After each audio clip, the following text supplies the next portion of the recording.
What inspired you to start Overseas Students Australia? How to live, what are the things you need to be mindful of, what Australian culture is like. They love their coffee, their food. What were the initial challenges you faced in creating this digital platform for international students? It took me first 4 years to make my first dollars from this. Oh, what are the top 3 pieces of advice you would offer to international students who are just beginning their studies abroad, not just Australia, abroad? So I started this thing called Espresso Exchanges, where I meet different individuals like yourself and who are making it, who have just started and who have made it, trying to pick their brain and trying to understand their thought process and what they have been doing out there, which is different from others, can be similar to others, but trying to, understand what they're doing that I'm not doing yet, and then documenting the whole conversation. I don't record anything. I just make notes so that you can summarize everything, makes it easier. And then documenting the whole conversation, posting it on LinkedIn so that the wider audience can also get something out of it. So what I do is I research about the person I'm meeting. I see what they've done, what jobs they've done, what studies they've done, what they're doing right now. And then I formulate questions according to them. I ask them 3 questions. And then at the end, and this is something that I want you to think about right now. So at the end, I ask, what's their one message for the world? Okay. So basically, if you had the power to broadcast a message in every mind in the morning, what can it be? It can be a quote that you like. It can be a philosophy that you follow. It can be something as simple as go on a walk. Anything that you want. All right. So first question, what inspired you to start Overseas Students Australia? And what personal or professional experiences influenced your decision to focus on this specific audience of international students? So first, thank you for inviting me. I appreciate that. I actually have a look at your work as well. So you've been doing an amazing job. I must say that it's like like an inspiration for others international students. So I always look at like other students who are new in the field and who are coming to Australia and what they are achieving in. And if I have to list maybe top 3, you are in one of them. Thank you so much. That means a lot. Really, I'm really happy to be here. No, and you're doing the right thing.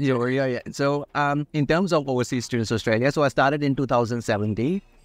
The reason I started it was there wasn't any comprehensive information platform for international students. Of course, there are a few, but more from like a local side of the things. There wasn't specific from an international student who has gone through the whole experience himself or herself and have decided to, give that information, first-hand information to the students. So that's when I started, because I have been teaching for more than 15 years now. Oh, okay. So I've been, teaching international students for 15 years, and I interact with them on a daily basis, you can say. So I'm still teaching while I'm running Overseas Students Australia. I do a couple of days of teaching because I don't want to give up. It's a good connection with the community that I really love. So I created that platform to, kind of empower students so they know what is happening in terms of studying, working, and living in Australia. So there are 3 pillars that I focus on: studying, how to study, what are the things they need to be mindful of, what's the Australian academic culture like, and then working, how to find part-time work, what are the things they need to do after graduation as well. And then last thing is living in Australia, how to live, what are the things you need to be mindful of, what Australian culture is like, what, they love their coffee, their food, what sort of things they do here in Australia differently that you might experience it in their home countries. And the reason the whole platform is in English because we want to target all the students, not a specific, group of students. Not a specific cohort. Yeah, no, that's fair. I have been, before coming here, I've been following Overseas Student Australia as well. And I must say that I had all the information on Google, but it was good to get everything on one platform. And it made life so much easier. Like, I was stressed coming to a new country, when you don't have anyone there. And if there's one person who can just give you everything, that's just amazing. So kudos to that. And I really appreciate what you've been doing. Thank you. And not just for me, for everyone like me who's coming to a new country and finding their own ground and making their own home here, which is great. Next thing, what were the initial challenges you faced in creating this digital platform for international students? And how have you evolved the platform to keep up with their changing needs? Sure. So when I first started, it was just by myself. And I had to, pretty much do everything by myself. And that is difficult because you are, like kind of a face of the organization. And at the same time, you are, running the marketing business and other things. it might be interesting for your audience to know as well that takes around, it took me first 4 years to make my first dollars from this. Oh. People think like, you can make a lot of money straight away. Yeah. But there is a lot of challenges in terms of financial, because I'm not an education agent. I could have become one. It's not like rocket science. You can become one. I actually had a friend who at the same time started as an education agent. Yeah. And he told me like, why don't you just do that? Like you'll make a lot more money than doing content. Yeah. But I've taken a little bit of more of a challenging path, you can say, because I think it's more satisfying as well. At the end of the day, when I see people, they come and say hi to me and say, hey, channel was great. We came to know about a lot of things from your channel. Yeah. And I see that a lot of people who come through education agents, they don't do the same thing with education agent, right? They're like, forget about this person have dogged me for commissions. Yeah. I think that is the important part, but that is the challenging part as well, because it means I'm not making any money, in terms of financials. It was different in 2017. Nowadays, people appreciate creators, influencers, content creators. It's different altogether. It's too different. Yeah. 2017 was a different ballgame. People were looking at you like, what? Information? Yeah. That's it? Are you selling some product or service? Yeah. So that was the biggest challenge, I think. Yeah. But now over the years, the platform has evolved into not just a website. It's a comprehensive, where students' needs are catered to, whether they are on YouTube, they want to search information on YouTube, they go there. Yeah. They want to go on socials like Instagram, TikTok, Facebook, we provide information there. Yeah. If someone wants to read blog articles still, we've got that covered as well. Yeah. Then if they want to read everything, literally everything in one place, we have a guide for that. There's overseas student guide. Yeah, I've seen the guide. Yeah, the guide's so good. Yeah, so there's like a lot of avenues we have covered over the years, but and now luckily I have few people who I work with or have hired as well to work with me.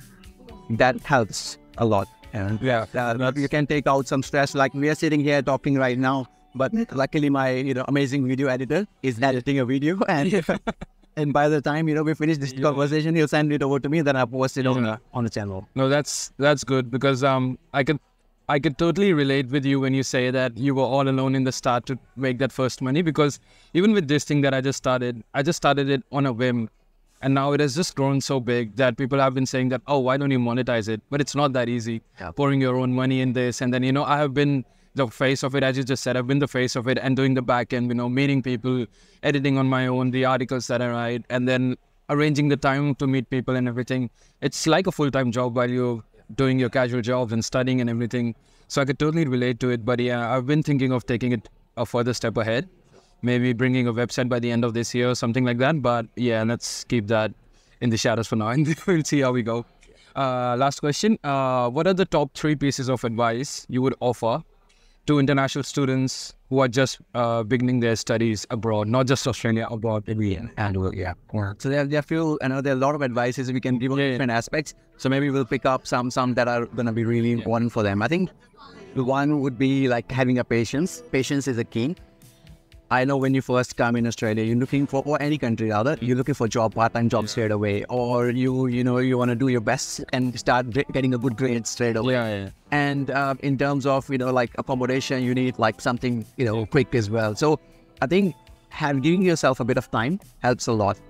And after graduation is even more important. Like yourself, you are in this situation right now where you're looking for full-time work. You're graduated, you got the degree and everything. Now you're looking for next step in life. Harder step. It takes a lot of time and a lot of effort, like yourself. But you'll get it. That's the thing. You'll get it.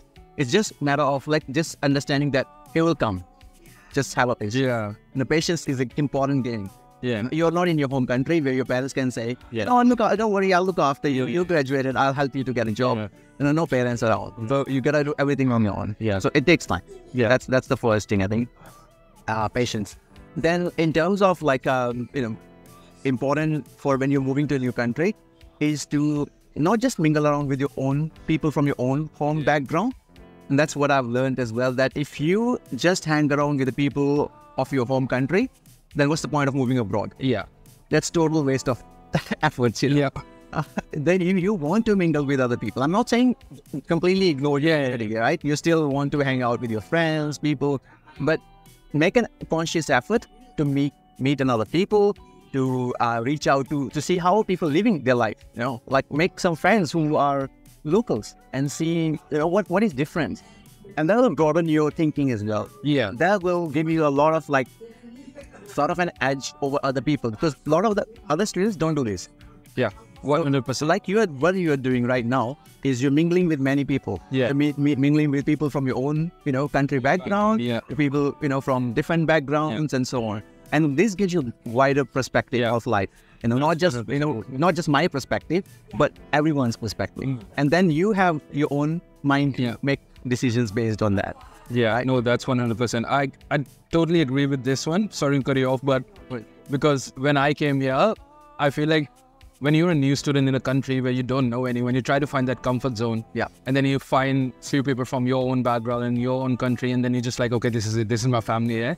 But then it hit me after like 1 year that I'm here. I have this opportunity to meet people from all over the world. Australia is known for people flying in from UK, from US, from Canada, and not just those countries, from everywhere. And I'm just sitting with my own people. Not that it's wrong, but I'm not, as you said, not putting conscious effort to, go out of my comfort zone and even exploring that part, like seeing what, trying to understand how they think, trying to understand what their perspective is. Yeah. Maybe they're doing something, as I just said, they're doing something that I haven't done yet. Yeah. Maybe they have a perspective that actually resonates with me, and maybe that's how I want to be. Yeah. Just try to pick their brain and everything. So yeah, I totally agree with this one. And the last one? Last one. That's like, I thought about it as well. Like, what should be the last important advice? Considering we are living in an age of social media, right? Everything is like so bombarded to us. You see people, especially students, they show off their life with new cars and new phones and new this and flashy, things around everything. I just want people to know that sometimes it's not real. It's just a real life. Yeah. So there's two different things, real and real. Yeah. Right. What you see online may not be exactly what the people are trying to show it to you. Yeah. It's completely different. So don't let social media dictate your decisions. Yeah. Right. I could have given other advices and other things, and many other things, we can talk about. But I think in terms of the age we are living in, a lot of people get anxiety and they feel like, oh my God, I'm not achieving what I should be achieving because of social media. Yeah. And especially younger people, they feel insecurity about this a lot.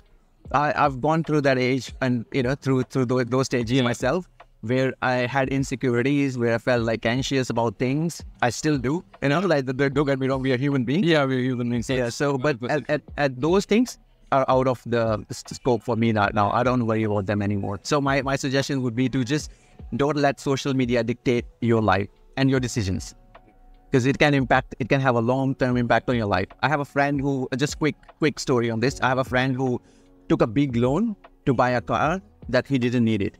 And he ended up, he's still in Australia, but you can see his life is completely different. He's still paying off the debts. He's still like struggling to keep up with, finances. Yeah. One wrong decision can have a huge consequence on your life. Yeah. So yeah, and that was, I reckon that was because of social media push that he had.